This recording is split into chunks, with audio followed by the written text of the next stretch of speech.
आप क्यों परेशान हो रहे हैं भैया पारस चाचा को मंत्री बनाने के लिए? क्यों नीतीश कुमार जी लगे हुए हैं? क्यों उनकी पैरवी कर रहे हैं? मैं तो बोल रहा हूँ कि शुक्र मनाएं कि भाई जदयू का कि ये अभी मंत्रिमंडल का विस्तार नहीं हो।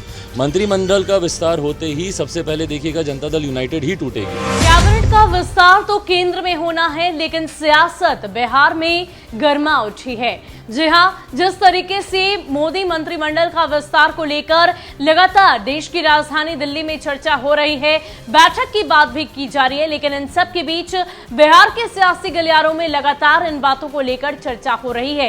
इसी कड़ी में अगर हम चिराग पासवान की बात करें तो आपको बता दें कि लोजपा में हुई टूट के बाद चिराग पासवान पहली दफे 5 जुलाई को बिहार आए, आशीर्वाद यात्रा की शुरुआत की और आज एक बार फिर से वो निकल पड़े हैं अपने आशीर्वाद यात्रा के क्रम में अपने अगले पड़ाव यानी कि समस्तीपुर के लिए। लेकिन इन सब के बीच उन्होंने जाने से पहले मुख्यमंत्री नीतीश कुमार पर एक बड़ा हमला बोला है। दरअसल उन्होंने कहा है कि जो अपने घर से ज्यादा दूसरों के घरों पर ध्यान देते हैं, उनके घर में खुद ही भगदड़ मचने वाली है। आप क्यों परेशान हो रहे हैं भैया पारस चाचा को मंत्री बनाने के लिए? क्यों नीतीश कुमार जी लगे हुए हैं?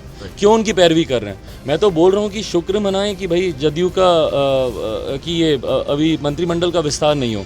मंत्रिमंडल का विस्तार होते ही सबसे पहले देखिएगा जनता दल यूनाइटेड ही टूटेगी। जी हाँ, मंत्रिमंडल विस्तार को लेकर चिराग पासवान ने बड़ा बयान देते हुए कह दिया है कि पशुपति पारस को लेकर भले ही उनकी नजदीकियां बढ़ रही हो और मुख्यमंत्री नीतीश कुमार की तरफ से पूरी कोशिश की जा रही है कि उन्हें मंत्री बनाया जाए, और ऐसे में आप शाम तक देख लीजिएगा कि उनकी ही पार्टी में भगदड़ मच जाएगा। जैसे ही मंत्रिमंडल के विस्तार के नामों पर मुहर लगेगी, जेडीयू में टूट हो जाएगी। किस प्रकार ये दावा कर रहे हैं चिराग पासवान, आप खुद उनसे ही। आपको बता दें कि जेडीयू से 3 चेहरों को लेकर मुख्यमंत्री नीतीश कुमार की तरफ से दावे पेश किए गए हैं। ललन सिंह की बात करें, आरसीपी सिंह की बात करें, संतोष कुशवाहा की बात करें तो ये नाम चर्चा में है। हालांकि इन नामों में से किस पर मुहर लगेगी इस पर फिलहाल संशय है, लेकिन आरसीपी सिंह के नाम को लेकर चर्चा ज्यादा हो रही है। अब ऐसे में कहीं ना कहीं ललन सिंह मुख्यमंत्री नीतीश कुमार के सबसे करीबी नेता है, उनके हनुमान बताए जाते हैं, और ऐसे में अगर ललन सिंह को